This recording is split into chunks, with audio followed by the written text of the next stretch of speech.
Excerpt from local newspaper. Ominous unknown killer still at large. After weeks of unexplained murders, the ominous unknown killer is still on the rise. After little evidence has been found, a young boy states they survived one of the killer's attacks and bravely tells his story. "I had a bad dream and I woke up in the middle of the night," says the boy. "I saw that for some reason the window was open, even though I remember it had been closed before I went to bed. I got up and shut it once more. Afterwards, I simply crawled underneath my covers and tried to get back to sleep. That's when I had a strange feeling, like someone was watching me. I looked up and nearly jumped out of my bed. There, in the little ray of light, illuminated from between my curtains, were a pair of 2 eyes. They weren't regular eyes, they were dark, ominous eyes. They were bordered in black and just plain out terrified me. That's when I saw his mouth, a long, horrendous smile that made every hair on my body stand up. The figure stood there, watching me. Finally, after what seemed like forever, he said it, a simple phrase, but said it only the way a madman could speak. He said, "Go to sleep."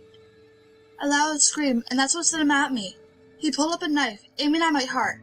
He jumped on top of my bed. I fought him back. I kicked, I punched, I rolled around, trying to knock him off me. That's when my dad busted in. The man threw the knife.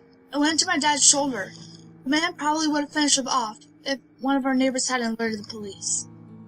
They drove into the parking lot and ran towards the door.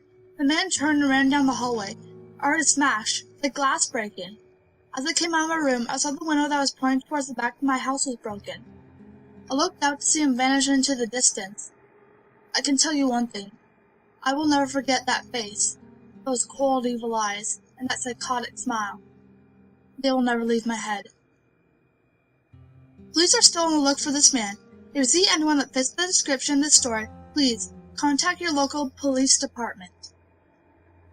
Jeff and his family had just moved into the new neighborhood. His dad had gotten a promotion at work, and I thought it would be best to live in one of those fancy neighborhoods. Jeff and his brother Lou couldn't complain, though. A new, better house. What was not to love? As they were getting unpacked, one of their neighbors came by. "Hello," she said. "I'm Barbara. I live across the street from you. Well, I just wanted to introduce myself and to introduce my son." She turns around and calls her son over. "Billy, these are new neighbors." Billy said hi and ran back to play in his yard. "Well," said Jeff's mom, "I'm Margaret, and this is my husband Peter, and my 2 sons Jeff and Lou." They each introduced themselves, and then Barbara invited them to her son's birthday. Jeff and his brother were about to object, when their mother said that they would love to. When Jeff and his family were done unpacking, Jeff went up to his mom. "Mom, why would you invite us to some kid's party? If you haven't noticed, I'm not some dumb kid." "Jeff," said his mother, "we just moved here. We should show that we want to spend time with our neighbors. Now, we're going to that party, and that's final." Jeff started to talk but stopped himself, knowing that he couldn't do anything. Whenever his mom said something, it was final. He walked up to his room and plopped down on the bed. He sat there looking at the ceiling when suddenly he got a weird feeling. Not so much a pain, but a weird feeling. He dismissed it as some random feeling. He heard his mother call him down to get his stuff, and he walked down to get it. The next day, Jeff walked downstairs to get breakfast and get ready for school. As he sat there, eating his breakfast, he once again got that feeling. This time it was stronger. It gave him a slight tugging pain, but he once again dismissed it. As he and Lou finished breakfast, they walked down to the bus stop. They sat there waiting for the bus, and then all of a sudden, some kid on a skateboard jumped over them, only inches above their laps. They both jumped back in surprise. "Hey, what the hell?" The kid landed and turned back to them. He kicked his skateboard up and caught it in his hands. The kid seemed to be about 12, 1 year younger than Jeff. He wears an Aero pastel shirt and ripped blue jeans. Well, looks like we've got some new meat. Suddenly, 2 other kids appeared. One was super skinny, and the other was huge. "Well, since you're new here, I'd like to introduce ourselves. Over there is Keith." Jeff and Lou looked over the skinny kid. He had a dopey face that you expect a sidekick to have. And he's Troy. They looked over at the fat kid. Talk about a tub of lard. The kid looked like he hadn't exercised since he was crawling. "And I," said the first kid, "am Randy. Now, for all the kids in this neighborhood, there's a small price for bus fare, if you catch my drift." Lou stood up, ready to punch the lights out of the kid's eyes when one of his friends pulled a knife on him. Tisk, tisk, tisk. I had hoped you would have been more cooperative, but seems he must do this the hard way. The kid walked up to Lou and took his wallet out of his pocket. Jeff got that feeling again. Now it was truly strong, a burning sensation. He stood up, but Lou gestured him to sit down. Jeff ignored him and walked up to the kid. "Listen here, you little punk. Give back my bro's wallet, or else." Randy put the wallet in his pocket and pulled out his own knife. "Oh, and what will you do?" Just as he finished that sentence, Jeff popped the kid in the nose. As Randy reached for his face, Jeff grabbed the kid's wrist and broke it. Randy screamed and Jeff grabbed the knife from his hand. Troy and Keith rushed Jeff, but Jeff was too quick. He threw Randy to the ground. Keith lashed out at him, but Jeff ducked and stabbed him in the arm. Keith dropped his knife and fell to the ground, screaming. Troy rushed him too, but Jeff didn't even need the knife. He just punched Troy straight in the stomach and Troy went down. And as he fell, he puked all over. Luke could do nothing but look in amazement at Jeff. "Jeff, how did you—" That was all he said.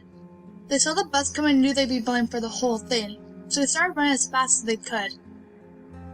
As they ran, they looked back and saw the bus driver rushing over to Randy and the others. As Jeff and Lou made it to school, they didn't dare tell what happened. All they did was sit and listen. Lou just thought of that of his brother beating up a few kids. But Jeff knew it was more. It was something scary. As he got that feeling, he felt how powerful it was. The urge to just hurt someone. He didn't like how it sounded, but he couldn't help feeling happy. He felt that strange feeling go away and stay away for the entire day of school, even as he walked home due to the whole thing near the bus stop, and how now he probably wouldn't be taking the bus anymore. He felt happy. When he got home, his parents asked him how his day was, and he said, in a somewhat ominous voice, "It was a wonderful day." Next morning, he heard a knock on the front door. He walked down and found 2 police officers at the door. His mother looked back at him with an angry look. "Jeff, these officers tell me that you attacked 3 kids. That wasn't a regular fighting, that they were stabbed. Stabbed!" Jeff's gaze fell to the floor, showing his mother that it was true. "Mom, they're the ones who pulled the knives on me and Lou." "Son," said one of the cops, "we found 3 kids, 2 stabbed, 1 having a bruise on his stomach, and we have witnesses proving that you fled the scene. Now, what does that tell us?" Jeff knew it was no use. He could say him and Lou had been attacked, but then there was no proof it was not him who attacked first. They couldn't say that they weren't fleeing, because truth be told, they were. So Jeff couldn't defend himself or Lou. "Son, call down your brother." Jeff couldn't do it, since it was him who beat up the kids. "Sir, it was me. I was the one to beat up those kids. Lou tried to hold me back, but he couldn't stop me." The cop looked at his partner and they both nodded. "Well, kid, looks like a year in juvie." "Wait!" says Lou. They all looked up to see him holding a knife. The officers pulled their guns and locked them on Lou. "It was me. I beat up those little punks. I have the marks to prove it." He lifted up his sleeves to reveal cuts and bruises, as if he was in a struggle. "Son, just put the knife down," said the officer. Lou held up the knife and dropped it to the ground. He put his hands up and walked over to the cops. "No, Lou, it was me! I did it!" "No, Lou, it was me! I did it!" Jeff had tears running down his face. "Huh, poor bro. Trying to take the blame for what I did. Well, take me away." The police led Lou out to the patrol car. "Lou, tell them it was me! Tell them! I was the one who beat up those kids!" Jeff's mother put a hand on his shoulder. "Jeff, please. You don't have to lie. We know it's Lou. You can stop." Jeff watched helplessly as the cop car sped off with Lou inside. A few minutes later, Jeff Dad pulled into the driveway, seeing Jeff's face and knowing something was wrong. Son, what is it?" Jeff couldn't answer. Instead, Jeff's mother walked his father inside to break the bad news to him as Jeff wept in the driveway. After an hour or so, Jeff walked back into the house, seeing that his parents were both shocked, sad, and disappointed. He couldn't look at them. He couldn't see how they thought of Lou when it was his fault. He just went to sleep, trying to get the whole thing off his mind. With no word from Lou at JDC, no friends to hang out with, nothing but sadness and guilt. That is until Saturday, when Jeff is woken up by his mother, with a happy sunshiny smile. "Jeff, it's the day," she said as she opened up the curtains to let light flood into his room. What's today?" asked Jeff as he stirs awake. "Why, it's Billy's party." He was now fully awake. "Mom, you're joking, right? You don't expect her to go to some kid party after—" There was a long pause. "Jeff, we both know what happened. I think this party could be the thing that brightens up past days. Now get dressed. Jeff's mother walked out of the room and downstairs to get herself ready. He thought himself to get up. He picked out a random shirt and pair of jeans and walked downstairs. He saw his mother and father all dressed up, his mother in a dress and his father in a suit. He thought, why would they wear such fancy clothes to a kid's party? Son, is that all you're going to wear? Said Jeff's mom. Better than wearing too much, he said. His mother pushed down the feeling to yell at him and hid it with a smile. Now, Jeff, you may be overdressed, but this is how you go if you want to make an impression, said his father. Jeff grunched and went back up to his room. I don't have any fancy clothes, he yelled downstairs. Just pick out something, called his mother. He looked around his closet for anything that he would call fancy. He found a pair of black dress pants he had for special occasions and an undershirt. He couldn't find a shirt to go with it, though. He looked around. He found only striped and patterned shirts, none of which go with dress pants. Finally, he found a white hoodie and put it on. You're wearing that? They both said. His mother looked at her watch. Oh, no time to change. Let's just go. She said she herded Jeff and his father out the door. They crossed the street over to Barbara and Billy's house. They knocked on the door, and out it appeared that Barbara, just like his parents, way overdressed. As they walked inside, all Jeff could see were adults, no kids. The kids are out in the yard, Jeff. How about you go and meet some of them, said Barbara. Jeff walked outside to a yard full of kids. They were running around in weird cowboy costumes and shooting each other with plastic guns. He might as well be staying at Toys R Us. Suddenly, a kid came up to him and handed him a toy gun and hat. Hey, wanna play? He said. No, kid. I'm way too old for this stuff. The kid looked up at him with a weird puppy dog face. Please, said the kid. Fine, said Jeff. He put on a hat and started to pretend to shoot the kids. At first, he thought it was totally ridiculous, but then he started to actually have fun. It might not have been super cool, but it was the first thing he had done something that took his mind off of Lou. So he played with the kids for a while, until he heard a noise. A weird rolling noise. Then it hit him. Randy, Troy, and Keith. They all jumped over the fence on their skateboards. Jeff dropped the fake gun and ripped off the hat. Randy looked at Jeff with a burning hatred. Hello, Jeff, is it? He said. He has some unfinished business. Jeff saw his bruised nose. I think we're even. I beat the crap out of you and got my brother sent to JDC. Randy got an angry look in his eyes. Oh no, I don't go for even. I go for winning. We have kicked our asses that one day, but not today. As he said that, Randy rushed at Jeff. They both fell to the ground. Randy punched Jeff in the nose, and Jeff grabbed him by his ears and headbutted him. Jeff pushed Randy off of him and both rose to their feet. Kids were screaming and parents were running out of the house. Troy and Keith both pulled guns out of their pockets. No one interrupts their guts will fly, they said. Randy pulled a knife on Jeff and stabbed it into his shoulder. Jeff screamed and fell to his knees. Randy started kicking him in the face. After 3 kicks, Jeff grabbed his foot and twisted it, causing Randy to fall to the ground. Jeff stood up and walked towards the back door. Troy grabbed him. Need some help? He picks Jeff up by the back of his collar and throws him through the patio door.